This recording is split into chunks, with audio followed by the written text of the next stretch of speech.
So, here we go. Mainit na siya. So, nilagyan na natin siya ng oil. Ito yung oil, guys. So, nilagyan na natin siya ng oil. And then, lalagyan na natin siya ng pancake waffle. Let's go. So, 2 scoop lang ang lalagay natin kasi yun lang yung capacity niya. Na-check ko na to dati pa. Para hindi siya umaapaw. Hindi siya nag-overload. So, 2 ganyan lang, guys. 2 kutsara. And then, okay na siya. Sarap. Tamis din. Let's close it. Yan, hantayin lang natin yan. So, habang hinahantay natin, pinupunasan natin ang ating waffle maker. Yan, hindi na siya alsa kasi kabisado ko na siya, guys. And then, after nyan, ito yung magagawa natin. Ito yung lalabas dyan. Ito, ayan o. Ayan yung sample. So, 2 siya ng 2. Yan. Sa isang luto, 2 magagawa mo, okay? Then, ayan. Antayin lang natin siya tapos gagawa tayo ng production.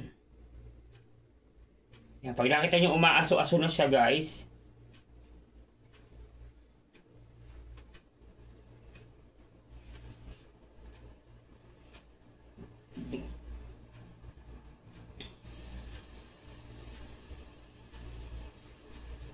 Yan. So, this is it. 1, 2, 3. Buksan natin. Yan.